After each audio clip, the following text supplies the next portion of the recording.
Discuss ചെയ്യാൻ പോകുന്നത് oxytocin എന്ന ടോപ്പിക്കാണ്. ഓക്സിറ്റോസിൻ എന്ന ന്യൂറോ ട്രാൻസ്മിറ്ററിനെ പറ്റിയാണ് നമ്മൾ ഇന്ന് ഡിസ്കസ് ചെയ്യാൻ പോകുന്നത്. അതിനു മുന്നേ നമുക്കിവിടെ ഭയങ്കര മഴയാണ്. അപ്പോൾ ചിലപ്പോൾ റേഞ്ചിന് ഇഷ്യൂ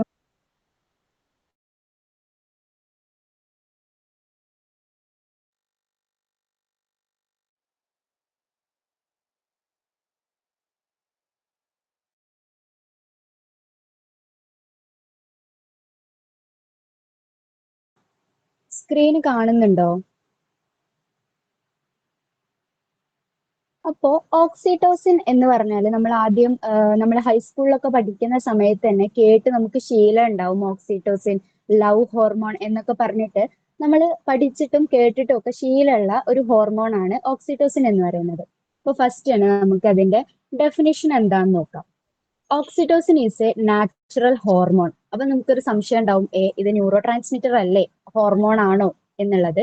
ഓക്കെ, അപ്പം oxytocin is a natural hormone that manages key aspects of the female and male reproductive systems, including labor and lactation, as well as the aspects of human behavior. Depending upon the context, it acts as both hormone and neurotransmitter. അതായത് ഇത് കോണ്ടെക്സ്റ്റിനനുസരിച്ച് ഇത് hormone ആയിട്ടും neuro transmitter ആയിട്ടും change ആകും. അപ്പം നമുക്ക് സംശയം വരും, ഏതൊരു കോണ്ടെക്സ്റ്റിലാണ് ഇത് ഹോർമോൺ ആകുന്നത്, ഏത് കോണ്ടെക്സ്റ്റിലാണ് ഇതൊരു ന്യൂറോ ട്രാൻസ്മിറ്റർ ആകുന്നത്, ബൈ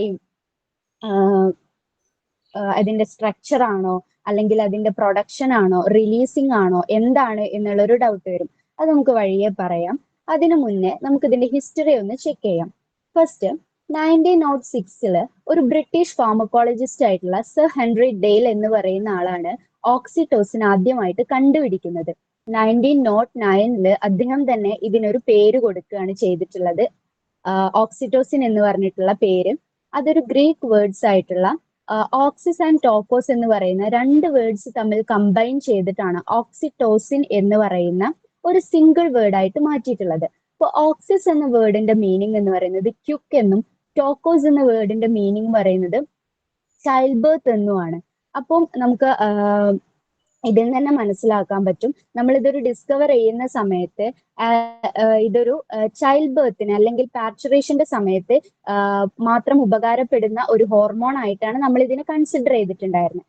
ലേറ്റർ സ്റ്റഡീസിലൂടെയാണ് ഇതിന്റെ ബാക്കി വരുന്ന റോൾസും കാര്യങ്ങളൊക്കെ നമ്മൾ എന്ത് ചെയ്തിട്ടുള്ളത്, പഠിച്ചിട്ടുള്ളത്. 1910 to 1920 ഒക്കെ ആയപ്പോഴേക്കും ഇതിന്റെ റോള് ലാബറിലും ലാക്ടേഷനിലുമുള്ള ഇതിന്റെ റോള് എത്രത്തോളം ഉണ്ട് എന്നുള്ളതിനെ പറ്റിയിട്ട് എന്ത് വന്നു, സ്റ്റഡീസ് വന്നു. 1959 വിൻസെന്റ് വിഗ്നോഡ് എന്ന് പറയുന്ന ഒരാള് ഇതിന്റെ വർക്ക് ചെയ്തിട്ട് അങ്ങേർക്ക് നോബൽ പ്രൈസ് കിട്ടിയിട്ടുണ്ട്. 1970 ഒക്കെ ആയപ്പോഴേക്ക് 70 to 80s ഒക്കെ ആയപ്പോഴേക്കാണ് നമ്മുടെ സോഷ്യൽ ബിഹേവിയറിലും ബോണ്ടിങ്ങിലും അറ്റാച്ച്മെന്റിലും ഒക്കെ ഓക്സിറ്റോസിന്റെ റോള് എത്രത്തോളം ഉണ്ട് എന്നുള്ളതിനെ പറ്റിയിട്ടുള്ള പഠനങ്ങൾ നടന്നത്. അടുത്തത് നമുക്ക് പറയാനുള്ളത് ഫിസിയോളജി ഓഫ് ഓക്സിറ്റോസിൻ ആണ്. ഇതിൽ എവിടെയാണ് ഈ ഓക്സിറ്റോസിൻ പ്രൊഡ്യൂസ് ചെയ്യുന്നത്, എവിടെയാണ് ഇത് സ്റ്റോർ ചെയ്യുന്നത് എന്നൊക്കെയാണ് നമ്മൾ പറയുന്നത്. ഓക്സിറ്റോസിൻ പ്രൊഡ്യൂസ് ചെയ്യുന്നത് ഹൈപ്പോതലാമസ്, ബ്രെയിനിന്റെ പാർട്ടായിട്ടുള്ള ഹൈപ്പോതലാമസിലാണ് ഓക്സിറ്റോസിൻ പ്രൊഡ്യൂസ് ചെയ്യുന്നത്. നമ്മൾ ഒന്നുകൂടെ സ്പെസിഫിക് ആയിട്ട് പറയുകയാണെങ്കിൽ സുപ്രാ ഒപ്റ്റിക് പാരാവെൻട്രിക്കുലാർ ന്യൂക്ലിയൈ ഓഫ് ഹൈപ്പോതലാമസിലാണ് എന്ത് ഓക്സിറ്റോസിൻ പ്രൊഡ്യൂസ് ചെയ്യുന്നത്. പക്ഷെ ഇത് സ്റ്റോർ ചെയ്യുന്നത് നമ്മുടെ പിറ്റ്യൂട്ടറി ഗ്ലാൻഡിലാണ്. പ്രൊഡ്യൂസ് ചെയ്യുന്നത് ഹൈപ്പോതലാമസിലും സ്റ്റോർ ചെയ്യുന്നത് പിറ്റ്യൂട്ടറി ഗ്ലാൻഡിലുമാണ്. ഇനിയാണ് നമ്മൾ നേരത്തെ പറഞ്ഞിട്ടുള്ള ആ ഒരു സംശയത്തിനുള്ള ഉത്തരം വരുന്നത്, എങ്ങനെയാണ് ഇതൊരു ഹോർമോണും എങ്ങനെയാണ് ഇതൊരു ന്യൂറോ ട്രാൻസ്മിറ്ററും ആകുന്നത് എന്നുള്ളത്. ഇത് പിറ്റ്യൂട്ടറി ഗ്ലാൻഡിൽ സ്റ്റോർ ചെയ്തിട്ടുള്ള നമ്മുടെ ഓക്സിറ്റോസിൻ ഡയറക്റ്റ് ആയിട്ട് ബ്ലഡ് സ്ട്രീമിലേക്കാണ് പോകുന്നത് എന്നുണ്ടെങ്കിൽ ഓക്സിറ്റോസിൻ ഒരു ഹോർമോൺ ആയിട്ടും, അല്ല ഇത് സിനാപ്റ്റിക് ക്ലെഫ്റ്റിലേക്കാണ് പോകുന്നത് എന്നുണ്ടെങ്കിൽ ന്യൂറോ ട്രാൻസ്മിറ്ററും ആയിട്ടാണ് ഇത് വർക്ക് ചെയ്യുന്നത്. അപ്പൊ സിനാപ്റ്റിക് ക്ലെഫ്റ്റ് എന്താണെന്നറിയാം, രണ്ട് ന്യൂറോൺസിന് ഇടയിലുള്ള ആ ഒരു ചെറിയ സ്പേസിനെയാണ് നമ്മൾ സിനാപ്റ്റിക് ക്ലെഫ്റ്റ് എന്ന് പറയുന്നത്. അതിനടിയിൽ കൊടുത്തേക്കുന്നത് അതിന്റെ ഒരു സ്ട്രക്ചർ ആണ്, ഓക്സിറ്റോസിന്റെ സ്ട്രക്ചർ ആണ്. ഓക്സിറ്റോസിൻ 9 അമിനോ ആസിഡ്സ് വെച്ചിട്ടാണ് കമ്പോസ് ചെയ്തിരിക്കുന്നത് എന്നാണ് പറയുന്നത്. അതേപോലെ തന്നെ പറയുന്ന ഒരു കാര്യമാണ് ഓക്സിറ്റോസിൻ ഹൈലി ഹോമലോഗസ് ആണ്. എന്താണ് ഹോമലോഗസ് എന്ന് പറയുന്നത് കൊണ്ട് ഉദ്ദേശിക്കുന്നത്? ആർക്കെങ്കിലും അറിയോ എന്താണ് ഹോമലോഗസ് എന്ന്? ഓക്കെ, ഹോമലോഗസ് എന്ന് പറഞ്ഞിട്ടുണ്ടെങ്കിൽ നമ്മൾ എന്തിനോടെങ്കിലും വളരെ സാമ്യത പുലർത്തുന്നുണ്ടെങ്കിലാണ് നമ്മൾ അതിനെ ഹോമലോഗസ് എന്ന് പറയാം. അപ്പൊ നമ്മുടെ ഈ ഓക്സിറ്റോസിന്റെ സ്ട്രക്ചർ എന്ന് പറയുന്നത് വാസോപ്രസിനുമായിട്ട് ഭയങ്കര സാമ്യത പുലർത്തുന്നുണ്ട്. ഒരു രണ്ട് അമിനോ ആസിഡ്സിന്റെ വ്യത്യാസം മാത്രമേ വാസോപ്രസിനും ഓക്സിറ്റോസിനും തമ്മിലുള്ളൂ. അതാണ് നമ്മൾ സ്ട്രക്ചറിന്റെ കാര്യത്തിൽ പറയുന്നത്. അടുത്ത് നമുക്ക് പറയാനുള്ളത് റോൾ ഓഫ് ഓക്സിറ്റോസിൻ ആണ്. എന്തൊക്കെയാണ് നമ്മുടെ ഓക്സിറ്റോസിന്റെ റോൾ എന്ന് പറയുന്നത്? ഫസ്റ്റ് വരുന്നത് യൂട്രൈൻ കൺട്രാക്ഷൻ ആണ്. യൂട്രൈൻ കൺട്രാക്ഷൻ നമുക്ക് എപ്പോഴാണ് ഉപകാരപ്പെടുന്നത്? During the time of parturition. Parturition എന്ന് പറഞ്ഞാൽ ഡെലിവറിയുടെ സമയത്ത്. ഡെലിവറിയുടെ സമയത്ത് എന്താണ് സംഭവിക്കുന്നത്? നമുക്കറിയാം, ഡെലിവറിയുടെ സമയത്ത് മോസ്റ്റ് ഓഫ് ദി കേസിലും കോമൺ കേസസിൽ ബേബിയുടെ തലയാണ് ആദ്യം പുറത്തേക്ക് വരിക. ആ തല പുറത്തേക്ക് വരുന്ന സമയത്ത് അവിടെ പുഷ് ചെയ്യും. ആ പുഷിന്റെ ഫലമായിട്ട് അവിടെ ഒരു സ്റ്റിമുലേഷൻ ഉണ്ടാകും. ആ ഒരു സ്റ്റിമുലേഷൻ വഴി ഉണ്ടാകുന്ന നെർവ് ഇമ്പൾസസ് എന്താണ് ബ്രെയിനിലേക്ക് പോയിട്ട് ബ്രെയിൻ എന്ത് ചെയ്യും? പിറ്റ്യൂട്ടറി ഗ്ലാൻഡിനെ സ്റ്റിമുലേറ്റ് ചെയ്യും. ഈ പിറ്റ്യൂട്ടറി ഗ്ലാൻഡ് ഓക്സിറ്റോസിൻ ബ്ലഡ് സ്ട്രീമിലേക്ക് റിലീസ് ചെയ്യുകയും ദെൻ ബ്ലഡ് സ്ട്രീമിലുള്ള ഓക്സിറ്റോസിൻ നേരെ യൂട്രസിലേക്ക് എത്തുകയും അവിടെ കൺട്രാക്ഷൻ സ്റ്റിമുലേറ്റ് ചെയ്യുകയും ചെയ്യുമ്പോഴാണ് ഡെലിവറി നടക്കുന്നത്. അത് നടക്കാത്ത സമയത്ത് എന്താണ് ആ ഒരു ഓക്സിറ്റോസിന്റെ അളവ് കുറയുമ്പോഴെന്താണ് ആ ഒരു ഡെലിവറി കോംപ്ലിക്കേറ്റഡ് ആവാനൊക്കെ സാധ്യതയുണ്ട്. അതേപോലെ തന്നെ ഈ ഡെലിവറിയുടെ സമയത്ത് ഓക്സിറ്റോസിൻ യൂട്രൈൻ കൺട്രാക്ഷന് ഹെൽപ്പ് ചെയ്യുന്നതോടുകൂടെ തന്നെ പ്രോസ്റ്റാഗ്ലാൻഡിൻസ് എന്ന് പറയുന്ന ഒരു സബ്സ്റ്റൻസിനെ ഇൻഡ്യൂസ് ചെയ്യിക്കുകയും അത് എന്താണ് അതും ഡെലിവറിയെ ഒന്നും കൂടി സ്മൂത്ത് ആക്കുകയും ചെയ്യുന്നുണ്ട്. അപ്പൊ എന്താണ് പ്രോസ്റ്റാഗ്ലാൻഡിൻസ് എന്ന് പറഞ്ഞിട്ടുണ്ടെങ്കിൽ അതൊരു ലിപ്പിഡ് സബ്സ്റ്റൻസ് ആണ്, പക്ഷെ അതൊരു ഹോർമോൺ പോലെയാണ് ആക്ട് ചെയ്യുന്നത്. ലിപ്പിഡ് സബ്സ്റ്റൻസ് ആണ് but act like A hormone. പിന്നെ അടുത്ത റോള് വന്നിട്ടുള്ളത് ബ്രസ്റ്റ് ടിഷ്യൂന്റെ കൺട്രാക്ഷൻ ആണ്. അതുവഴി ലാക്ടേഷൻ നടക്കുകയാണ്. അതും നേരത്തെ പറഞ്ഞ പോലെ തന്നെ ഡെലിവറിയുടെ കേസിൽ പറഞ്ഞ പോലെ തന്നെയാണ് അതിന്റെ മെക്കാനിസം. അതിന്റെ മെക്കാനിസം നമുക്ക് കുറച്ച് അപ്പുറത്ത് കഴിഞ്ഞിട്ട് നോക്കാം. പിന്നെ പറയുന്നത് ഇപ്പൊ ഇത് രണ്ടും നമ്മൾ പറഞ്ഞിട്ടുള്ളത് യൂട്രൈൻ കൺട്രാക്ഷനും ലാക്ടേഷനും നമ്മൾ പറഞ്ഞിട്ടുള്ളത് എന്താണ്? സ്ത്രീകളിൽ നടക്കുന്ന പ്രോസസ്സുകളാണ്. അപ്പൊ നമ്മൾ ഡെഫിനിഷൻ പറയുന്ന സമയത്ത് പറഞ്ഞിട്ടുണ്ടായിരുന്നു ഇത് മെയിൽ ആൻഡ് ഫീമെയിൽ റീപ്രൊഡക്റ്റീവ് സിസ്റ്റത്തിനെ എഫക്ട് ചെയ്യുന്നുണ്ട് എന്ന്. അപ്പോ ഇത് രണ്ടും ഫീമെയിൽസിൽ നടക്കുന്ന പ്രോസസ്സാണ്. അപ്പൊ എങ്ങനെയാണ് ഇത് മെയിൽസിലെ അല്ലെങ്കിൽ പുരുഷന്മാരിലെ എന്താണ് ഈ ഒരു ഓക്സിറ്റോസിന്റെ റോള് എന്ന് വെച്ചിട്ടുണ്ടെങ്കിൽ, പുരുഷന്മാരിൽ നടക്കുന്ന ഇജാക്കുലേഷൻ എന്ന് പറഞ്ഞിട്ടുള്ള പ്രോസസ് ഉണ്ട്. ഈ സെമനും സ്പേമും ഒക്കെ പുറന്തള്ളപ്പെടുന്ന പ്രോസസ് ആണ് ഇജാക്കുലേഷൻ.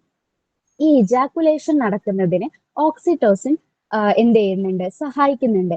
എങ്ങനെയാന്ന് വെച്ചിട്ടുണ്ടെങ്കിൽ ഈ ഇജാക്കുലേഷന്റെ സമയത്ത് ഈ സ്പേമും സെമനും എല്ലാം പുറത്തേക്ക് യൂറിത്ര വഴി പുറത്തേക്ക് വരുന്നത് ഏത് വഴിയാണ്? വാസ് ഡിഫറൻസ് എന്ന് പറയുന്ന ഒരു ട്യൂബ് ലൈക്ക് സ്ട്രക്ചറിലൂടെയാണ് ഇത് വരുന്നത്. ആ ഒരു ട്യൂബ് ലൈക്ക് സ്ട്രക്ചറിനെയാണ് നമ്മൾ വാസ് ഡിഫറൻസ് എന്ന് പറയുന്നത്. ആ വാസ് ഡിഫറൻസിന്റെ കൺട്രാക്ഷൻ ആണ് എന്ത് ചെയ്യുന്നത്? ഓക്സിറ്റോസിൻ ചെയ്യുന്നത്. ആ കൺട്രാക്ഷൻ വഴിയാണ് എന്ത് പുറത്തേക്ക് സ്പേമും സെമനും എല്ലാം പുറത്തേക്ക് വരുന്നത്. അതേപോലെ തന്നെ മെയിൽ സെക്സ് ഹോർമോൺ ആയിട്ടുള്ള ടെസ്റ്റോസ്റ്റിറോണിന് പ്രൊഡ്യൂസ് ചെയ്യാനും എന്ത് ചെയ്യുന്നുണ്ട്? ഈ ഓക്സിറ്റോസിൻ സഹായിക്കുന്നുണ്ട്. ഈ ഒരു 3 റോളും നമ്മൾ പറഞ്ഞിട്ടുള്ളത് ഓക്സിറ്റോസിൻ ആസ് എ ഹോർമോൺ ആണ്. ഇനിയാണ് ആസ് എ ന്യൂറോ ട്രാൻസ്മിറ്റർ എങ്ങനെയാണ് ഓക്സിറ്റോസിൻ ഹെൽപ്പ് ചെയ്യുന്നത് എന്ന് നോക്കുന്നത്. നമ്മുടെ ഹ്യൂമൻ ബിഹേവിയേഴ്സ് ആയിട്ടുള്ള സോഷ്യൽ ഇന്ററാക്ഷൻസ്, പിന്നെ sexual arousal, recognition, trust, romantic attachment and parent infant bonding ഇതെല്ലാം ഉണ്ടാകുന്നത് ഓക്സിറ്റോസിൻ വഴിയാണ് എന്നാണ് പറയുന്നത്. ഈ parent infant bonding especially in the case of ഒരു മദർ ചൈൽഡ് ബോണ്ടിങ്ങിനാണ് എസ്പെഷ്യലി ഇത് പറയുന്നത്. അത് നമ്മൾ ലേറ്റർ ആയിട്ട് നമ്മൾ നോക്കും.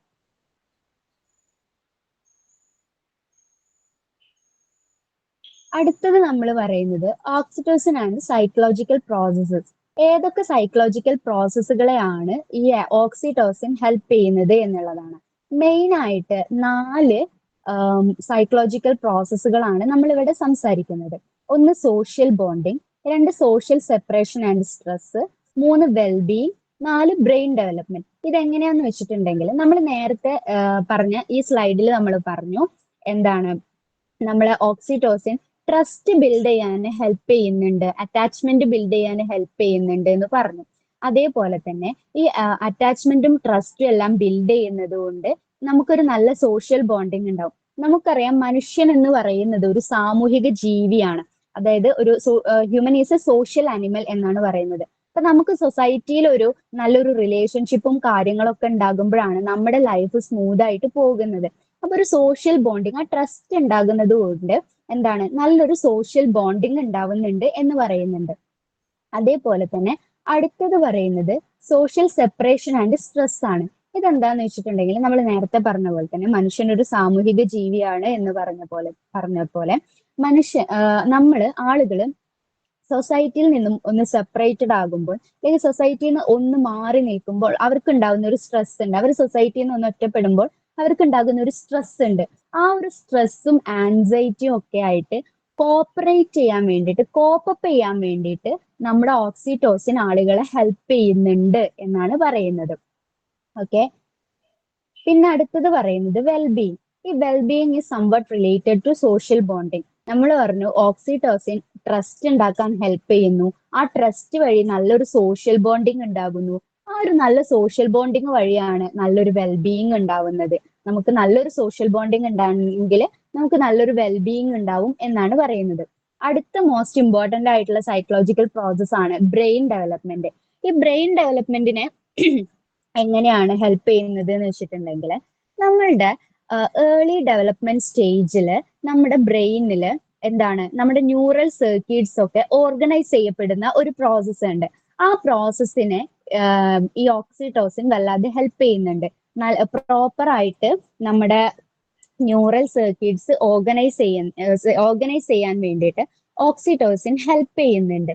അങ്ങനെ ഒരു പ്രോപ്പർ ആയിട്ടുള്ള എന്താ പറയാ ന്യൂറൽ സർക്യൂട്ട്സിന്റെ ഓർഗനൈസേഷൻ നടന്നെങ്കിൽ മാത്രമാണ് സെക്സ് സ്പെസിഫിക് ആയിട്ടുള്ള ബിഹേവിയേഴ്സും കോണ്ടെക്സ്റ്റ് അപ്രോപ്രിയേറ്റ് ആയിട്ടുള്ള ബിഹേവിയേഴ്സും ഒക്കെ നമ്മുടെ ബിഹേവിയറിൽ എന്താണ് എക്സിക്യൂട്ട് ആവുള്ളൂ. ഇപ്പൊ സെക്സ് സ്പെസിഫിക് ആയിട്ടുള്ള ബിഹേവിയേഴ്സും കോണ്ടെക്സ്റ്റ് അപ്രോപ്രിയേറ്റ് ആയിട്ടുള്ള ബിഹേവിയേഴ്സും ഉണ്ടാവണം എന്നുണ്ടെങ്കിൽ ആദ്യം ഏർലി ഡെവലപ്മെന്റ് സ്റ്റേജിൽ നമ്മുടെ ന്യൂറൽ സർക്യൂട്ട്സിന്റെ ഓർഗനൈസേഷൻ എന്തായിരിക്കണം, പ്രോപ്പർ ആയിരിക്കണം. അത് പ്രോപ്പർ ആകാൻ വേണ്ടിയിട്ട് എന്ത് ചെയ്യുന്നുണ്ട്, ഈ ഓക്സിറ്റോസിൻ ഹെൽപ്പ് ചെയ്യുന്നുണ്ട് എന്നാണ് പറയുന്നത്. അടുത്തത് നമ്മൾ നേരത്തെ യൂട്രൈൻ കൺട്രാക്ഷൻ എങ്ങനെയാണ് ഓക്സിറ്റോസിൻ ഹെൽപ്പ് ചെയ്യുന്നത് എന്ന് പറഞ്ഞാൽ അതിന്റെ ഒരു പിക്ചോറിയൽ റെപ്രസെന്റേഷൻ ആണ് അത്. നെക്സ്റ്റ് പറയാനുള്ളത് ഈ ഒരു പിക്ചറിൽ പറയുന്നത് എന്താന്ന് വെച്ചിട്ടുണ്ടെങ്കിൽ നമ്മുടെ കുട്ടിയുടെ കരച്ചില് എന്ത് ചെയ്യുന്നുണ്ട്, ഓക്സിറ്റോസിന്റെ പ്രൊഡക്ഷനെ ഇൻക്രീസ് ചെയ്യിക്കുന്നുണ്ട് എന്ന് പറയുന്നുണ്ട്. കുട്ടിയുടെ കരച്ചിൽ കേൾക്കുമ്പോൾ അമ്മയുടെ ബോഡിയിൽ ഓക്സിറ്റോസിൻ പ്രൊഡ്യൂസ് ചെയ്യപ്പെടുന്നുണ്ട് എന്ന് പറയുന്നുണ്ട്.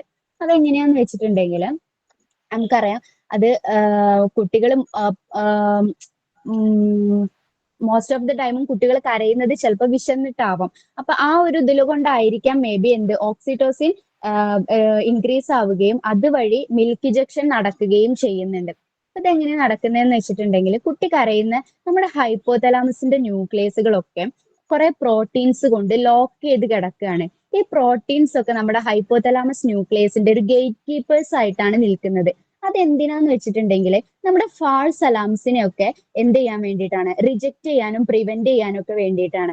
ഈ കുട്ടി കരയുന്ന പോലെ ഒരു സൗണ്ട് കേട്ട് കഴിഞ്ഞാല് ചിലപ്പോ എന്താണ് ഈ മെസ്സേജസ് പോകും, ഓക്സിറ്റോസിൻ ഉണ്ടാവും. ഓക്സിറ്റോസിൻ എന്ത് ചെയ്യും, പ്രൊലാക്റ്റിൻ ഉണ്ടാക്കും. അതുവഴി തന്നെ കൺട്രാക്ഷൻ ഉണ്ടാക്കിയിട്ട് ചിലപ്പോ എന്ത് ചെയ്യും, നമ്മുടെ മിൽക്ക് ഇജക്ഷന് കാരണമാകും. ഓക്കെ, അപ്പോ എന്താ പറയുന്നതെന്ന് വെച്ചിട്ടുണ്ടെങ്കിൽ ഒരു 30 സെക്കൻഡ്സ് എങ്കിലും കുട്ടി കണ്ടിന്യൂസ് ആയിട്ട് കരയാണെങ്കിലാണ് നമ്മുടെ അമ്മമാരുടെ ബോഡിയിൽ ഈ ഓക്സിറ്റോസിൻ ഇൻക്രീസ് ആവുകയും പിന്നെ മിൽക്ക് ഇജക്ഷൻ എന്ന് പറയുന്ന പ്രോസസ്സ് നടക്കുകയും ചെയ്യുന്നത്. ഓക്കെ, മനസ്സിലാവുന്നില്ലേ പറയുന്നത്? ഓക്കെ, അടുത്തത് നമുക്ക് നോക്കാനുള്ളത് എഫക്ട്സ് ഓഫ് ഓക്സിറ്റോസിൻ. ഓക്സിറ്റോസിൻ എവിടെയൊക്കെ എങ്ങനെയൊക്കെയാണ് എഫക്ട് ചെയ്യുന്നത് എന്നാണ് നമുക്ക് പറയാനുള്ളത്. ഓക്സിറ്റോസിന്റെ എഫക്ട്സ്. അപ്പൊ ഫസ്റ്റ് യൂട്രസിലാണ്. യൂട്രസിൽ നമ്മൾ നേരത്തെ പറഞ്ഞു യൂട്രൈൻ കൺട്രാക്ഷനെയാണ് എന്ത് ചെയ്യുന്നത്, ഓക്സിറ്റോസിൻ ഹെൽപ്പ് ചെയ്യുന്നത് ചെയ്യുന്നത് എന്ന് പറഞ്ഞു. ഓക്കെ. അതേപോലെ തന്നെ മിൽക്ക് ഇജക്ഷനെയും എന്ത് ചെയ്യുന്നുണ്ട്, ഓക്സിറ്റോസിൻ ഹെൽപ്പ് ചെയ്യുന്നുണ്ട്. അതിന്റെ ഒരു മെക്കാനിസം എങ്ങനെയാന്ന് വെച്ചിട്ടുണ്ടെങ്കിൽ, നമ്മുടെ ബ്രസ്റ്റിലെ നിപ്പിൾസിൽ ബേബീസ് സക്ക് ചെയ്യുന്ന ടൈമില് എന്ത് ചെയ്യുന്നുണ്ട്, അവിടെ ഉണ്ടാകുന്ന ആ ഒരു നെർവ് ഇമ്പൾസ് ബ്രെയിനിലേക്ക് പോയിട്ട് ബ്രെയിന് പിറ്റ്യൂട്ടറി ഗ്ലാൻഡിന് മെസ്സേജ് കൊടുക്കും. ആ പിറ്റ്യൂട്ടറി ഗ്ലാൻഡ് എന്ത് ചെയ്യും, ഓക്സിറ്റോസിനെ ബ്ലഡ് സ്ട്രീമിലേക്ക് റിലീസ് ചെയ്യും. എന്നിട്ട് അത് നേരെ ബ്രസ്റ്റിലേക്ക് എത്തും. ആ ഓക്സിറ്റോസിൻ എന്ത് ചെയ്യും, ബ്ലഡ് സ്ട്രീമിലുള്ള ഓക്സിറ്റോസിൻ നമ്മുടെ ഡക്റ്റ് ആയിട്ടുള്ള മാമറി ഗ്ലാൻഡ് ആയിട്ടുള്ള മയോ മയോ എപ്പിത്തീലിയൽ സെൽസിനെ എന്ത് ചെയ്യും, കൺട്രാക്ട് ചെയ്യും. അത് നമ്മുടെ മിൽക്കിന്റെ സ്ക്യൂസിങ്ങിന് കാരണമാവും. എന്നിട്ട് മിൽക്ക് പുറത്തേക്ക് വരും. ഇങ്ങനെയാണ് മിൽക്ക് പുറത്തേക്ക് വരുന്നത്. ആ ഒരു പ്രോസസ്സിനെ നമ്മൾ പറയുന്നതാണ് മിൽക്ക് ഇജക്ഷൻ അല്ലെങ്കിൽ മിൽക്ക് ലെറ്റ് ഡൗൺ എന്നൊക്കെ നമ്മൾ പറയുന്നത്. പിന്നെ പറയുന്നത് ബ്ലഡ് വെസൽസിൽ എങ്ങനെയാണ് എഫക്ട് ചെയ്യുന്നത് എന്നുള്ളതാണ്. ഒരു ലാർജ് എമൗണ്ട് ഓഫ് ഓക്സിറ്റോസിൻ ഉണ്ടാവുകയാണ് എന്നുണ്ടെങ്കിൽ എന്ത് സംഭവിക്കും, വാസോ ഡയലേഷൻ സംഭവിച്ചിട്ട് നമ്മുടെ ബി പി കുറയും. അപ്പൊ എന്താണ് വാസോ ഡയലേഷൻ എന്ന് നോക്കാം. വാസോ ഡയലേഷൻ എന്ന് പറഞ്ഞിട്ടുണ്ടെങ്കിൽ അതൊരു കണ്ടീഷൻ ആണ്. അത് നമ്മുടെ ബ്ലഡ് വെസൽസ് എങ്ങനെയാണ്, ഒരു കുഴല് പോലെയാണ്. അപ്പൊ ഈ വാസോ ഡയലേഷൻ എന്ന് പറയുന്ന കണ്ടീഷൻ എന്താന്ന് വെച്ചിട്ടുണ്ടെങ്കിൽ, ആ ഒരു കുഴലിന്റെ വോളിയം വ്യാപ്തി കൂടും. അപ്പൊ അത് ഒന്നും കൂടി വലുതായിട്ട് മോർ എമൗണ്ട് ഓഫ് ബ്ലഡിന് സർക്കുലേറ്റ് ചെയ്യാൻ വേണ്ടിയിട്ട് ഹെൽപ്പ് ചെയ്യും. അപ്പൊ എന്താണ്, നമ്മുടെ ബി പി കുറയും. അങ്ങനെയാണ് ബ്ലഡ് വെസൽസിൽ ഓക്സിറ്റോസിൻ എന്ത് ചെയ്യുന്നത്, എഫക്ട് ചെയ്യുന്നത്. അടുത്തത് പറയുന്നത് പിറ്റ്യൂട്ടറി ഗ്ലാൻഡിൽ ഇത് എങ്ങനെയാണ് എഫക്ട് ചെയ്യുന്നത്. നമ്മൾ നേരത്തെ പറഞ്ഞ പോലെ തന്നെ പിറ്റ്യൂട്ടറി ഗ്ലാൻഡിൽ എന്താണ്, പ്രൊലാക്റ്റിൻ സെക്രീഷന് ഹെൽപ്പ് ചെയ്യുകയും അതേപോലെ എ ഡി എച്ച് സെക്രീഷനെ ഇൻഹിബിറ്റ് ചെയ്യുകയും ചെയ്തു. എ ഡി എച്ച് എന്താണ്, ആന്റി ഡയറിറ്റിക് ഹോർമോൺ, വാസോപ്രസിൻ എന്ന് പറയുന്ന ആ ഒരു ഹോർമോണിനെ എന്ത് ചെയ്യുന്നുണ്ട്, അതിന്റെ സെക്രീഷനെ ഇൻഹിബിറ്റ് ചെയ്യുകയും പ്രൊലാക്റ്റിൻ നമ്മൾക്ക് പാല് ഉൽപ്പാദിപ്പിക്കാൻ ആവശ്യമായിട്ടുള്ള ഹോർമോണായ അല്ലെങ്കിൽ പാൽ ഉൽപ്പാദിപ്പിക്കുന്ന ഹോർമോണായ പ്രൊലാക്റ്റിനെ എന്ത് ചെയ്യുന്നുണ്ട്, പ്രൊലാക്റ്റിന്റെ സെക്രീഷനെ ഇൻക്രീസ് ചെയ്യിക്കുകയും ചെയ്യുന്നുണ്ട് എന്നാണ് പറയുന്നത്. അടുത്തത് ഫാക്ടേഴ്സ് ആണ്. എന്തൊക്കെ ഫാക്ടേഴ്സ് കൊണ്ടാണ് ഇത് ഇൻക്രീസ് ആവുന്നത്, എന്തൊക്കെ ഫാക്ടേഴ്സ് കൊണ്ടാണ് ഇത് ഡിക്രീസ് ആവുന്നത്. നമ്മൾ മേജർ ഫാക്ടേഴ്സ് മാത്രമാണ് ഇവിടെ കൊടുത്തിട്ടുള്ളത്. ഒന്ന് സക്കിംഗ് ഓഫ് നിപ്പിൾസ് ആണ്. നമ്മൾ നേരത്തെ പറഞ്ഞു, ബേബി നിപ്പിൾസ് സക്ക് ചെയ്യുന്ന സമയത്ത് എന്താണ്, ബ്രെയിനിലേക്ക് ഇൻഫർമേഷൻ പോയിട്ട് നമ്മൾ അവിടെ എന്തുണ്ടാവുന്നുണ്ട്, ഓക്സിറ്റോസിൻ പ്രൊഡ്യൂസ് ചെയ്യുകയും റിലീസ് ചെയ്യുകയും ഒക്കെ ചെയ്യുന്നുണ്ട്. അതേപോലെ ക്രൈയിങ് ഓഫ് എ ബേബി, നമ്മുടെ ബേബിയുടെ കരച്ചിലും അത് നമ്മൾ നേരത്തെ ഡിസ്കസ് ചെയ്തു. കുട്ടിയുടെ കരച്ചിലും അതേപോലെ ലേബർ, ഡെലിവറിയുടെ ടൈമിലും ആണ് എന്ത്, ഈ ഓക്സിറ്റോസിൻ നമ്മുടെ ബോഡിയിൽ ഇൻക്രീസ് ചെയ്യുന്നത്. അതുപോലെ ഡിക്രീസിങ് ഫാക്ടേഴ്സ് എന്താന്ന് വെച്ചിട്ടുണ്ടെങ്കിൽ ഇമോഷണൽ സ്ട്രെസ് ഉണ്ടാകുന്നത്, അതേപോലെ നോർ എപ്പിനെഫ്രിന്റെയും എപ്പിനെഫ്രിന്റെയും ഒക്കെ റിലീസിന്റെ ഭാഗമായിട്ട് സിമ്പതറ്റിക് ന്യൂറോൺസിന്റെ ആക്ടിവേഷൻ സംഭവിക്കുമ്പോൾ ഒക്കെയാണ് ഇത് മെയിൻ ആയിട്ട് ഡിക്രീസ് ആവുന്നത് എന്നാണ് പറയുന്നത്. അടുത്തത് നമ്മൾ പറയുന്നത് ലോ എമൗണ്ട് ഓഫ് ഓക്സിറ്റോസിൻ. എങ്ങനെയാണ് ഇത് ലോ എമൗണ്ട് ഓഫ് എങ്ങനെയാണ് ഇത് ലോ എമൗണ്ട് ആകുന്നത്, ആ ഒരു കാരണം എന്താണ് അതിന്റെ എന്നൊക്കെയാണ് നമ്മൾ പറയുന്നത്. നമ്മള് നേരത്തെ പറഞ്ഞു, ഓക്സിറ്റോസിന്റെ റോള് പറഞ്ഞപ്പോൾ പറഞ്ഞു, ഏറ്റവും പ്രധാനപ്പെട്ട റോളുകളിൽ രണ്ടെണ്ണമാണ് എന്ത്, ഡെലിവറിയും പിന്നെ മിൽക്ക് ഇജക്ഷനും. അപ്പൊ ഈ ഇതിന്റെ ഒരു ലോ ലെവല് എന്ന് പറയുന്നത്, ഇത് കുറയുക എന്ന് പറയുന്നത് എന്താണ്, ഈ ഒരു രണ്ട് പ്രോസസ്സിനെയും അത് തടസ്സം ചെയ്യും, സ്റ്റോപ്പ് ചെയ്യും. യൂട്രൈൻ കൺട്രാക്ഷൻ ഉണ്ടാവില്ല. അതേപോലെ മിൽക്ക് ഇജക്ഷനും, കുട്ടിക്ക് പാലും കിട്ടില്ല. ഡെലിവറിയുടെ കേസ് ആണെങ്കിൽ ഡെലിവറി കോംപ്ലിക്കേറ്റഡ് ആവാനും എന്തുണ്ട്, സാധ്യതയുണ്ട്. ഓക്കെ. അടുത്തത് നമ്മുടെ ഓക്സിറ്റോസിൻ കുറയുന്നതിനുള്ള കാരണമായിട്ട് പറയുന്നത് ഒരു കണ്ടീഷൻ ആണ്. ആ കണ്ടീഷനെ നമ്മൾ പറയുന്ന പേര് പാൻ ഹൈപ്പോ പിറ്റ്യൂട്ടറിസം എന്നാണ്. ആ കണ്ടീഷനെ നമ്മൾ പറയുന്ന പേര്. അപ്പൊ എന്താണ് പാൻ ഹൈപ്പോ പിറ്റ്യൂട്ടറിസം എന്ന് വെച്ചിട്ടുണ്ടെങ്കിൽ, സിമ്പിൾ ആയിട്ട് നമ്മുടെ പിറ്റ്യൂട്ടറി ഗ്ലാൻഡ് അതിന്റെ പണി നിർത്തി വെക്കാം. അതായത് എന്താണോ അതിന്റെ ഒരു വർക്ക് അല്ലെങ്കിൽ എന്താണോ അതിന്റെ ഒരു റോള്, അത് ചെയ്യാതെ എന്താണ്, വെറുതെ പിറ്റ്യൂട്ടറി ഗ്ലാൻഡ് വെറുതെ ഇരിക്കുന്നതിനാണ് പാൻ ഹൈപ്പോ പിറ്റ്യൂട്ടറിസം എന്ന് പറയാം. അപ്പൊ നമ്മൾ പറഞ്ഞു ഓക്സിറ്റോസിൻ സ്റ്റോർ ചെയ്യുന്നത് പിറ്റ്യൂട്ടറി ഗ്ലാൻഡിലാണ്, അത് റിലീസ് ചെയ്യുന്നതും പിറ്റ്യൂട്ടറി ഗ്ലാൻഡ് ആണ്, ബ്ലഡ് സ്ട്രീമിലേക്ക് റിലീസ് ചെയ്യുന്നതും. അപ്പൊ എന്താണ്, പിറ്റ്യൂട്ടറി ഗ്ലാൻഡ് ഇത് സ്റ്റോർ ചെയ്യുന്ന പ്രോസസ്സും അതേപോലെ അത് റിലീസ് ചെയ്യുന്ന പ്രോസസ്സും ഒക്കെ നിർത്തിവെക്കും. അത് മാത്രമല്ല പിറ്റ്യൂട്ടറി ഗ്ലാൻഡ് ഉൽപ്പാദിപ്പിക്കുന്ന ഹോർമോൺസിന്റെ പ്രൊഡക്ഷനും റിലീസിങ്ങും ഒക്കെ എന്ത് ചെയ്യും, പിറ്റ്യൂട്ടറി ഗ്ലാൻഡ് നിർത്തിവെക്കും. ആ ഒരു പ്രോസസ്സ് അല്ലെങ്കിൽ ആ ഒരു കണ്ടീഷനെയാണ് നമ്മൾ പാൻ ഹൈപ്പോ പിറ്റ്യൂട്ടറിസം എന്ന് പറയുന്നത്. അതേപോലെ തന്നെ നമ്മുടെ ബോഡിയിൽ ലോ ലെവൽ ഓഫ് ഓക്സിഡോസിൻ ആണ് ഉള്ളത് എന്നുണ്ടെങ്കിൽ ഓട്ടിസം സ്പെക്ട്രം ഡിസോർഡറിനും ഡിപ്രസീവ് സിംറ്റംസിനൊക്കെ അത് കാരണമാകുന്നുണ്ട് എന്നാണ് പറയുന്നത്. അപ്പോ ഇപ്പോഴും നമ്മുടെ ഇതിൽ സ്റ്റഡീസ് നടന്നുകൊണ്ടിരിക്കുകയാണ്. ഇതിന്റെ ഒരു കണക്ഷൻ എന്താണ്, ഈ ഓക്സിറ്റോസിൻ നമുക്കൊരു ട്രീറ്റ്മെന്റ് ആയിട്ട് കൊടുക്കാൻ പറ്റുമോ, സിന്തറ്റിക് ട്രീറ്റ്മെന്റ് ആയിട്ട് കൊടുക്കാൻ പറ്റുമോ എന്നൊക്കെ ഉള്ളതിൽ എന്താണ് ഇപ്പോഴും സ്റ്റഡീസ് നടന്നുകൊണ്ടിരിക്കുകയാണ്. അപ്പൊ അതേപോലെ അടുത്തത് പറയാനുള്ളത് ഹൈ എമൗണ്ട് ഓഫ് ഓക്സിറ്റോസിൻ ആണ്. ഇപ്പൊ സ്ത്രീകളുടെ കേസിലാണെങ്കിൽ ഇത് വളരെ റെയർ ആണ് എന്നാണ് പറയുന്നത്. ഒരു നോർമൽ അളവിനേക്കാൾ കൂടുതൽ ഓക്സിറ്റോസിൻ നമ്മുടെ ബോഡിയിൽ ഉണ്ടാവുക എന്നുള്ളത് സ്ത്രീകളുടെ കേസിൽ വളരെ റെയർ ആണ്. ഇനി അങ്ങനെ വന്നാൽ തന്നെ നമ്മൾ അതിന് പറയുന്നത് ഓക്സിറ്റോസിൻ ടോക്സിസിറ്റി എന്നാണ്. അപ്പോ നമുക്കതിന്റെ റോൾ അറിയുന്നത് കൊണ്ട് തന്നെ ഈ ഓക്സിറ്റോസിൻ ടോക്സിസിറ്റി എന്തൊക്കെ കാരണമാകും എന്നുള്ളത് നമുക്ക് ഊഹിക്കാവുന്നതേ ഉള്ളൂ. ഒരു ഓവർ ആക്റ്റീവ് യൂട്രസ് ആയിരിക്കും പിന്നെ ഉണ്ടാവുക. അതായത് ചിലപ്പോ അബോർഷൻ, ചിലപ്പോ പ്രിമച്വർ ബർത്തിനൊക്കെ ഇത് കാരണമാവും. കാരണം എന്താണ്, ഒരു പ്രഗ്നന്റ് ആയിട്ടുള്ള ഒരു ലേഡിയുടെ ബോഡിയിൽ എന്താണ് ഒരു നോർമൽ എമൗണ്ടിനേക്കാൾ കൂടുതൽ ഓക്സിറ്റോസിൻ ആണ് കാണുന്നത് എന്നുണ്ടെങ്കിൽ അതെന്ത് ചെയ്യും, നമ്മുടെ യൂട്രൈൻ കൺട്രാക്ഷൻ ഇങ്ങനെ യൂട്രസ് ഇങ്ങനെ കൺട്രാക്ട് ചെയ്തുകൊണ്ടിരിക്കുകയും അത് പ്രിമച്വർ ബർത്തിനോ അല്ലെങ്കിൽ അബോർഷനോ ഒക്കെ എന്താണ് കാരണമാകുകയും ചെയ്യും. അതേപോലെ ഹൈപ്പർട്രോഫി എന്ന് പറയുന്ന ഒരു കണ്ടീഷനും ഇത് കാരണമാകുന്നുണ്ട്. നമ്മുടെ യൂട്രസിലുള്ള മസിൽസ് ഇങ്ങനെ കട്ടി കൂടെ തിക്കനിങ് ആവുന്ന ഒരവസ്ഥയ്ക്കും ഇത് കാരണമാകുന്നുണ്ട്. അതിനെയാണ് നമ്മൾ ഹൈപ്പർട്രോഫി എന്ന് പറയുന്നത്.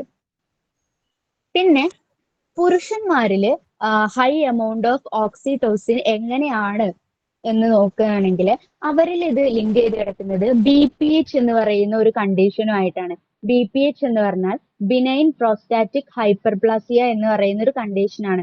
അതൊന്നുമല്ല, അവരുടെ പ്രോസ്റ്റേറ്റ് ഗ്ലാൻഡിന് എൻലാർജ്മെന്റ് സംഭവിച്ചിട്ട് അവർക്ക് യൂറിനേഷൻ ഒക്കെ ഡിഫിക്കൽട്ട് ആകുന്ന ഒരു തരം അവസ്ഥയാണ് എന്ത്, BPH അഥവാ ബിനൈൻ പ്രോസ്റ്റാറ്റിക് ഹൈപ്പർപ്ലാസിയ എന്ന് പറയുന്ന ഒരു കണ്ടീഷൻ. ഓക്കെ, നമ്മൾ നേരത്തെ പറഞ്ഞു എന്താണ് ഓക്സിറ്റോസിൻ എന്ന് പറയുന്നത് ലവ് ഹോർമോൺ ആണ് എന്ന് പറഞ്ഞു. അപ്പൊ എന്തുകൊണ്ടാണ് ഇതിനെ നമ്മൾ ലവ് ഹോർമോൺ അല്ലെങ്കിൽ കഡി കെമിക്കൽ എന്നൊക്കെ വിളിക്കും നമ്മൾ, എന്തുകൊണ്ടായിരിക്കും എന്നുള്ളതാണ്. ഒന്നുമല്ല, നമ്മൾ നേരത്തെ പറഞ്ഞ പോലെ തന്നെ ഇത് നമ്മളുടെ ജീവിതത്തിലെ ട്രസ്റ്റ് ബിൽഡ് ചെയ്യാന്, സെക്ഷൽ അറൗസൽ ഉണ്ടാക്കാന്, ഒരു റിലേഷൻഷിപ്പ് ബിൽഡ് ചെയ്യാന് ഒക്കെ എന്താണ് ഹെൽപ്പ് ചെയ്യുന്ന ഒരു ഫീൽ ഗുഡ് ഹോർമോൺ ആണ്. അല്ലെങ്കിൽ ഫീൽ ഗുഡ് ഹോർമോൺ അല്ലെങ്കിൽ ന്യൂറോ ട്രാൻസ്മിറ്റർ ആണ് എന്ത്, ഓക്സിറ്റോസിൻ എന്ന് പറയുന്നത്. അതുകൊണ്ടാണ് നമ്മൾ ഇതിനെ ലവ് ഹോർമോൺ അല്ലെങ്കിൽ കഡി കെമിക്കൽ എന്നൊക്കെ പറയുന്നത്. ഓക്കെ, അടുത്തത് നമുക്കിത് എങ്ങനെയൊക്കെ ഇൻക്രീസ് ചെയ്യിക്കാം, നമ്മുടെ ബോഡിയിൽ എങ്ങനെയൊക്കെ നമുക്ക് ഈ ഒരു ഓക്സിറ്റോസിന്റെ അളവ് ഇൻക്രീസ് ചെയ്യിക്കാം എന്നാണ് നോക്കുന്നത്. ഫസ്റ്റ് പറയുന്നത് ഫിസിക്കൽ കോണ്ടാക്ട് ആണ്. ഇപ്പൊ നമ്മൾ ഒരാളെ ഹഗ് ചെയ്യുക, കിസ് ചെയ്യുക, ഒരാൾ നമ്മളെ മസാജ് ചെയ്യുക, കഡ്ലിങ്, ആ ഒരു സമയത്തൊക്കെ നമ്മുടെ ഓക്സിറ്റോസിൻ ഇൻക്രീസ് ആവുകയും അതേപോലെ തന്നെ നമ്മുടെ വെൽബീയിങ്ങിനെ ഇംപ്രൂവ് ആക്കുകയും ചെയ്യുന്നുണ്ട് എന്നാണ് പറയുന്നത്. അതേപോലെ നമുക്കൊരു ഡീപ്പ് ഫ്രണ്ട്ഷിപ്പ് അല്ലെങ്കിൽ ഭയങ്കര ട്രസ്റ്റ് ഉള്ള ഒരു ലവ് റിലേഷൻഷിപ്പ് ഇതൊക്കെ ഉണ്ടാവുന്ന സമയത്ത് എന്താണ് നമ്മുടെ ഓക്സിറ്റോസിൻ നമ്മുടെ ബോഡിയിൽ കൂടുന്നുണ്ട് എന്നാണ് പറയുന്നത്. അതേപോലെ നെക്സ്റ്റ് പറയുന്നത് പ്രാക്ടീസിങ് ഗുഡ് ഡീഡ്സ്. ഒന്നുമില്ല, സിമ്പിൾ ആയിട്ട് നമ്മൾ നല്ല കുട്ടികളാവുക എന്നുള്ളതാണ്. അതായത് നമ്മൾ ഹോണസ്റ്റ് ആവുക, കമ്പാഷനേറ്റ് ആവുക, ജനറസ് ആവുക ആളുകളുടെ അടുത്ത്. അതാണ് നമ്മൾ നന്നായി ഇരുന്നാൽ നമ്മുടെ ബോഡിയിൽ ഓക്സിറ്റോസിന്റെ അളവ് താനെ കൂടും എന്നാണ് പറയുന്നത്. പിന്നെ അമ്മമാരുടെ കേസിലാണെങ്കിൽ ബ്രസ്റ്റ് ഫീഡിങ് എന്ത് ചെയ്യുന്നുണ്ട്, ഓക്സിറ്റോസിന്റെ അളവ് ഇൻക്രീസ് ചെയ്യിക്കുന്നുണ്ട്. ആ ഒരു സക്കിങ് ഉണ്ടല്ലോ ബേബിയുടെ, ആ ഒരു sucking movement more milk produce ചെയ്യിക്കാൻ വേണ്ടിയിട്ടാണ്. അപ്പൊ എന്താണ് അതിനനുസരിച്ച് തന്നെ ഓക്സിറ്റോസിനും ഉണ്ടാകുന്നുണ്ട് എന്നാണ്. പിന്നെ നമ്മൾ പറയുന്നത് ഈറ്റിംഗ് ബാലൻസ്ഡ് ഡയറ്റ് ആണ്. നമ്മൾ ഏതൊരു ഹോർമോണിന്റെ കാര്യം എടുക്കുകയാണെങ്കിലും നമ്മൾ അല്ലെങ്കിൽ ഏതൊരു ന്യൂറോ ട്രാൻസ്മിറ്ററോ നമ്മുടെ ബോഡിയിൽ എന്തൊരു ഇത് വരികയാണെങ്കിലും നമ്മൾ ആദ്യം ചെയ്യേണ്ട ഒരു കാര്യം നല്ലൊരു ബാലൻസ്ഡ് ഡയറ്റ് ഉണ്ടാക്കുക എന്നുള്ളതാണ്, ഹെൽത്തി ഡയറ്റ് ഉണ്ടാക്കുക എന്നുള്ളതാണ്. അപ്പൊ നമുക്ക് ഓക്സിറ്റോസിൻ ആണ് നമുക്ക് കൂടേണ്ടത് എന്നുണ്ടെങ്കിൽ നമ്മൾ മോറായിട്ട് കഴിക്കേണ്ട സാധനം വെജിറ്റബിൾസ്, ഫ്രൂട്ട്സ്, ഗ്രെയിൻസ്, പിന്നെ ലീഫി ഗ്രീൻസ് ഒക്കെയാണ് നമ്മൾ കഴിക്കേണ്ടത്.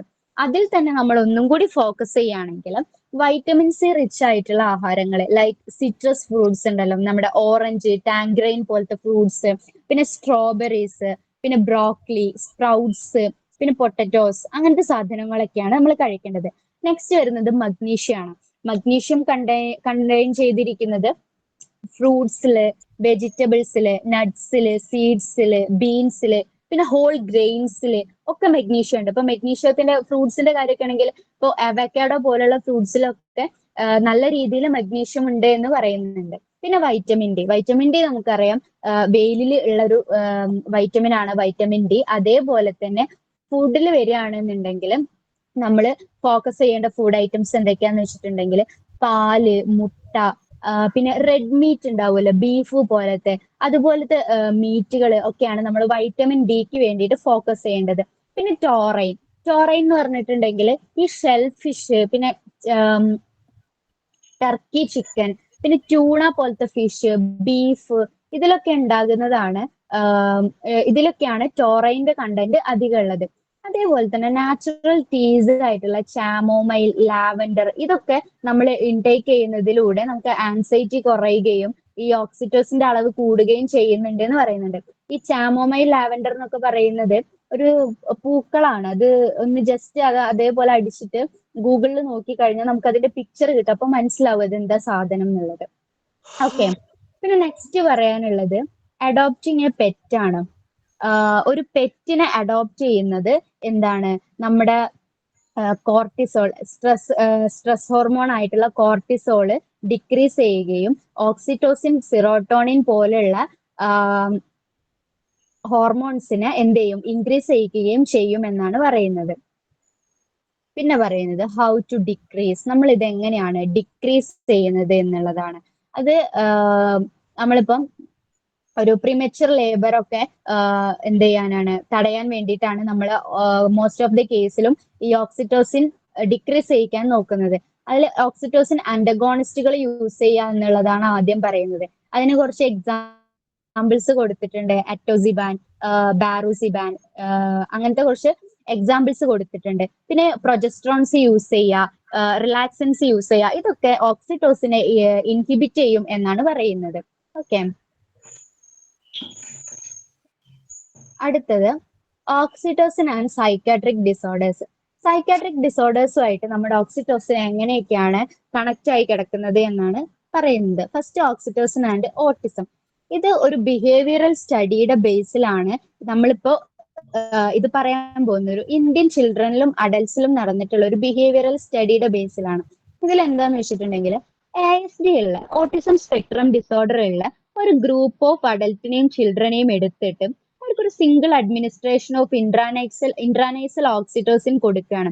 ഈ ഇൻട്രാനേസൽ ഓക്സിറ്റോസിൻ എന്ന് പറഞ്ഞാൽ ഒന്നുമില്ല, അവരുടെ മൂക്കില് ഈ ഓക്സിറ്റോസിൻ സ്പ്രേ ചെയ്യുന്ന പ്രോസസ് ആണ് ഇൻട്രാനേസൽ ഓക്സിറ്റോസിൻ എന്ന് പറയുന്നത്. അങ്ങനെ കൊടുത്തു കഴിഞ്ഞിട്ട് അവർക്ക് എക്സ്പീരിയൻസ് ചെയ്യാൻ പറ്റിയത് എന്താന്ന് വെച്ചിട്ടുണ്ടെങ്കിൽ ഇപ്പൊ അവരുടെ ഈ ഓട്ടിസം ഉള്ള അവരുടെ എന്താണ് സോഷ്യലി ഇന്ററാക്ട് ചെയ്യാനുള്ള അവരുടെ വില്ലിങ്നെസ് കൂടി. പിന്നെ അഫക്റ്റീവ് സ്പീച്ചിന്റെ കോംപ്രിഹെൻഷൻ ഉണ്ടായി അവർക്ക്. പിന്നെ റെപ്പറ്റേറ്റീവ് ബിഹേവിയർ ഭയങ്കരമായിട്ട് കുറഞ്ഞു. പിന്നെ മറ്റുള്ളവരുടെ മെന്റൽ സ്റ്റേറ്റ് അണ്ടർസ്റ്റാൻഡ് ചെയ്യാനുള്ള ഒരു എബിലിറ്റി ഇവർക്ക് ഉണ്ടായി. സോഷ്യൽ കൊഗ്നിഷൻ എന്ത് ചെയ്തു, ഇംപ്രൂവ് ആയി. അതേപോലെ തന്നെ ഐ കോണ്ടാക്ട് ഇംപ്രൂവ് ആയി. ഇൻ ഗ്രൂപ്പ് ട്രസ്റ്റും പിന്നെ ഫേസ് എക്സ്പ്രഷന്റെ റെക്കഗ്നിഷൻ ഒക്കെ ഉണ്ടായി എന്നാണ് പറയുന്നത്. അപ്പോൾ അതിൽ നിന്ന് നമുക്ക് മനസ്സിലാക്കാവുന്ന കാര്യം എന്താന്ന് വെച്ചിട്ടുണ്ടെങ്കിൽ ഈ ഓക്സിറ്റോസിൻ ഓട്ടിസത്തിന്റെ മോസ്റ്റ് ഓഫ് ദ സിംറ്റംസും എന്ത് ചെയ്യുന്നുണ്ട്, എന്നാണ് പറയുന്നത്. നെക്സ്റ്റ് നമ്മൾ ഓക്സിറ്റോസിനും സ്കിസോഫ്രീനിയും എങ്ങനെയാണെന്ന് നോക്കാം. ഈ സ്കിസോഫ്രീനിയുടെ കാര്യം എടുക്കുകയാണെങ്കിൽ ഈ ലോ ലെവൽ ഓഫ് ഓക്സിറ്റോസിൻ നമ്മുടെ സ്കിസോഫ്രീനിയയുടെ സിവിയർ സിംറ്റംസുമായിട്ട് ഭയങ്കരമായിട്ട് അസോസിയേറ്റ് ചെയ്ത് കിടക്കുന്നുണ്ട് എന്നാണ് പറയുന്നത്. ഓക്സിറ്റോസിന്റെ അളവ് കുറയുന്ന സമയത്ത് ഈ സ്കിസോഫ്രീനിയയുടെ സിവിയർ സിംറ്റംസ് കാണപ്പെടുന്നു എന്നാണ് പറയുന്നത്. ഇതിന്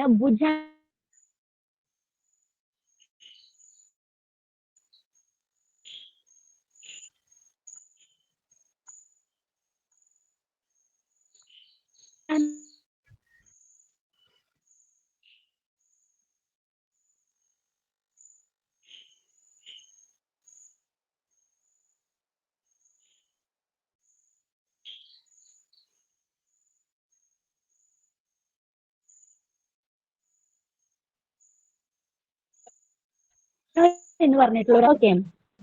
അപ്പൊ മാം അതിൽ യു ആർ നിന്ന് നോട്ട് നമ്മൾ ഓഡിയബിൾ മാം. മനസ്സിലാക്കേണ്ട കാര്യം ഓക്സിറ്റോസിൻ എന്ത് ചെയ്യുന്നുണ്ട്, സ്കിസോഫ്രീനിയയുടെ സിംറ്റംസിനെയും എന്ത് ചെയ്യുന്നുണ്ട്, നമ്മളെ എഫക്ട് ചെയ്യുന്നുണ്ട് എന്നുള്ളതാണ്. പിന്നെ മൂഡ് ഡിസോർഡേഴ്സിൽ എങ്ങനെയാണ് വരുന്നത് എന്നുള്ളതാണ്. ഇപ്പൊ മൂഡ് ഡിസോർഡേഴ്സിന്റെ കാര്യം എടുക്കുകയാണെങ്കിൽ ഫ്രാഷ് ഇറ്റാൾ അവരുടെ സ്റ്റഡിയുടെ ബേസിലാണ് നമ്മൾ ഇത് പറയുന്നത്. അവരെന്താ ചെയ്തത് എന്ന് വെച്ചിട്ടുണ്ടെങ്കിൽ 2 ഗ്രൂപ്പ് ഓഫ് ആളുകൾ എടുത്തു. അതിലൊരു ഗ്രൂപ്പിലുള്ള ആളുകൾ MDD major depressive disorder diagnose ചെയ്തിട്ടുള്ള ആളുകളും, അടുത്തത് HC ആണ്. HC എന്ന് പറഞ്ഞാൽ ഹെൽത്ത് കൺട്രോൾ.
Thank you.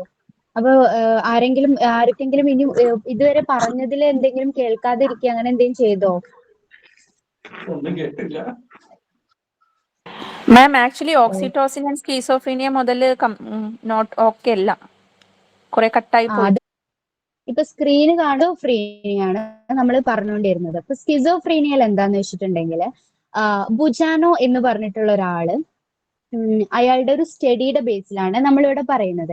അദ്ദേഹം എന്താ ചെയ്തത് എന്ന് വെച്ചിട്ടുണ്ടെങ്കിൽ ഒരു ഹോസ്പിറ്റലിലുള്ള സ്കിസോഫ്രീനിക് ആയിട്ടുള്ള പേഷ്യൻസിനെ എല്ലാം എടുത്തിട്ട് അവർക്ക് ഡെയിലി IV ആയിട്ടോ ഇഞ്ചക്ഷൻ ആയിട്ടോ ഓക്സിറ്റോസിൻ കൊടുത്തുകൊണ്ടിരുന്നു. അത് അവരിൽ ഭയങ്കര ഫേവറബിൾ ആയിട്ടുള്ള റാപ്പിഡ് തെറാപ്യൂട്ടിക് എഫക്ട്സ് ആണ് ഉണ്ടാക്കിയതെന്നും അവരുടെ ഹോസ്പിറ്റലൈസേഷൻ വരെ പ്രിവെന്റ് ചെയ്യാൻ പാകത്തിനുള്ള എന്താണ് എഫക്റ്റ് ആണ് അത് ഉണ്ടാക്കിയത് എന്നാണ് പറയുന്നത്. അപ്പൊ ഇതിൽ നിന്ന് നമുക്ക് മനസ്സിലാക്കേണ്ടത് ഓക്സിറ്റോസിൻ നമ്മുടെ സ്കിസോഫ്രീനിയയുടെ സിംറ്റംസിനെ എന്ത് ചെയ്യുന്നുണ്ട്, റെഡ്യൂസ് ചെയ്യുന്നുണ്ട് എന്നുള്ളതാണ്. ഓക്കെ, അടുത്തത് ഓക്സിറ്റോസിൻ ആൻഡ് മൂഡ് ഡിസോർഡേഴ്സ് ആണ്. ഫ്രാഷ് ഇറ്റാൽ എന്ന് പറഞ്ഞിട്ടുള്ള അവരുടെ സ്റ്റഡീസിന്റെ ബേസിലാണ് നമ്മൾ ഓക്സിറ്റോസിനും മൂഡ് ഡിസോർഡേഴ്സും എങ്ങനെയാണ് അസോസിയേറ്റ് ചെയ്ത് കിടക്കുന്നത് എന്നാണ് പറയുന്നത്. ഇവരെന്താ ചെയ്തത് എന്ന് വെച്ചിട്ടുണ്ടെങ്കിൽ ഇവര് 2 ഗ്രൂപ്പ് ഓഫ് ആളുകളെ എടുത്തു. ഒരു ഗ്രൂപ്പ് ഓഫ് ആളുകൾ എന്ന് പറയുന്നത് MDD ഡയഗ്നോസ് ചെയ്തിട്ടുള്ള ആളുകൾ, ക്ലിനിക്കലി MDD ഡയഗ്നോസ് ചെയ്തിട്ടുള്ള, MDD means major depressive disorder diagnose ചെയ്തിട്ടുള്ള ആളുകൾ. അടുത്ത ഗ്രൂപ്പ് HC ആണ്, ഹെൽത്ത് കൺട്രോൾ എന്ന് പറഞ്ഞാൽ എല്ലാ തരത്തിലും ആരോഗ്യവാന്മാരായിട്ടുള്ള ആളുകൾ. അങ്ങനെ എടുത്തിട്ട് ഇവരുടെ 2 കൂട്ടരുടെയും ബോഡിയിലുള്ള ഓക്സിറ്റോസിന്റെ അളവ് എത്രത്തോളം ഉണ്ട് എന്ന് മെഷർ ചെയ്യാണ് ചെയ്തിട്ടുള്ളത്. ആ ഒരു മെഷർമെന്റിന്റെ അടിസ്ഥാനത്തിൽ അവർക്ക് മനസ്സിലായിട്ടുള്ള ഒരു കാര്യം എന്താന്ന് വെച്ചിട്ടുണ്ടെങ്കിൽ ആ ഒരു റിസൾട്ട്സ് കമ്പയർ ചെയ്തപ്പോ ഈ HC ആയിട്ടുള്ള ആളുകളെക്കാളും 83% കുറവാണ് ഡിപ്രഷൻ ഉള്ള ആളുകളുടെ ബോഡിയിലുള്ള ഓക്സിറ്റോസിന്റെ അളവ്. ഓക്കെ, അപ്പൊ അത് പറയുന്നത് എന്താന്ന് വെച്ചിട്ടുണ്ടെങ്കിൽ നമ്മുടെ ഓക്സിറ്റോസിന്റെ അളവ് കുറയുന്നത് ഡിപ്രഷൻ പോലെയുള്ള മൂഡ് ഡിസോർഡേഴ്സിന് എന്താവുന്നുണ്ട്, കാരണമാകുന്നുണ്ട് എന്നാണ്. നെക്സ്റ്റ് പറയാനുള്ളത് ഓക്സിറ്റോസിൻ ആൻഡ് പോസ്റ്റ്പാർട്ടം ഡിസോർഡർ ആണ്.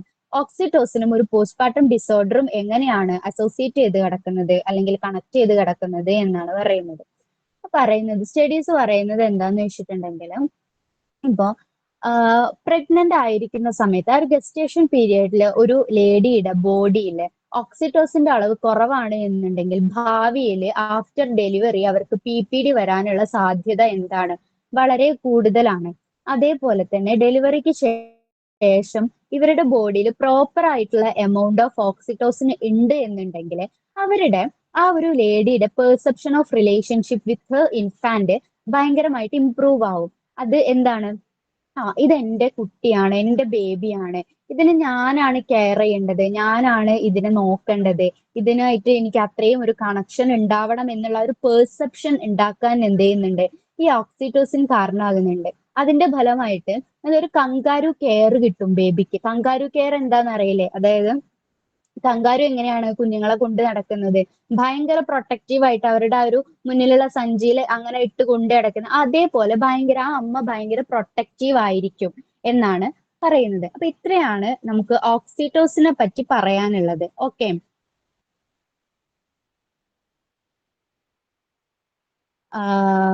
പിന്നെ ഇതില് നമ്മൾ കൂടുതൽ ഡിസോർഡേഴ്സ് ഇൻക്ലൂഡ് ആക്കാത്തത് എന്താന്ന് വെച്ചിട്ടുണ്ടെങ്കിൽ ഞാൻ നേരത്തെ പറഞ്ഞ പോലെ തന്നെ ഇതിൽ സ്റ്റഡീസ് നടന്നുകൊണ്ടിരിക്കുകയാണ് ഇപ്പോഴും.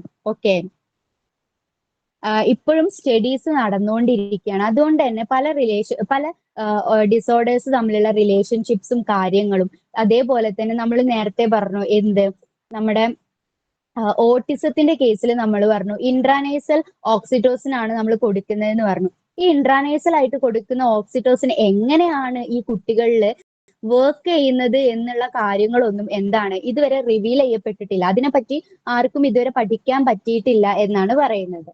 ഓക്കെ, അപ്പൊ ഇത്രയാണ് നമുക്ക് ഓക്സിറ്റോസിനെ കുറിച്ച് പറയാനുള്ളത്. ഇനിയിപ്പോ ഞാൻ പറഞ്ഞതിൽ എന്തെങ്കിലും ഡൗട്ട്സോ എന്തെങ്കിലും ക്ലാരിഫൈ ചെയ്യാനോ ഒക്കെ ഉണ്ടെങ്കിൽ ചോദിക്കാം. ഓക്കെ,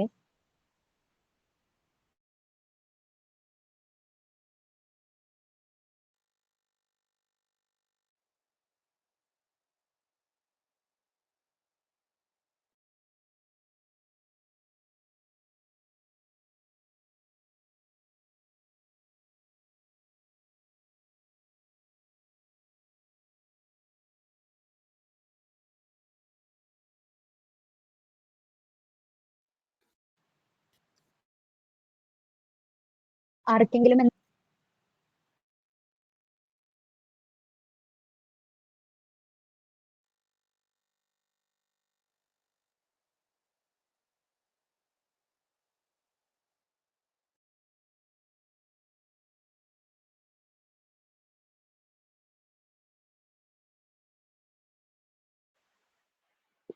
ആർക്കും ക്വസ്റ്റ്യൻസ് ഒന്നും ഇല്ലെങ്കിൽ നമുക്ക് സെഷൻ വൈൻഡ് അപ്പ് ചെയ്യാം.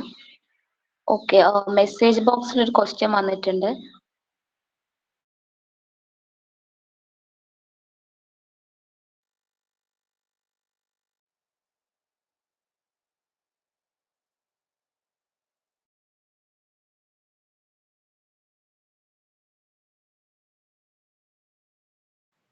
മെസ്സേജ് ബോക്സിൽ ക്വസ്റ്റ്യൻ ഞാൻ കണ്ടില്ല. ഒരു PPT ഷെയർ ചെയ്യാൻ പറഞ്ഞിട്ടുണ്ട്, അതെന്തായാലും ഷെയർ ചെയ്യുന്നുണ്ട്.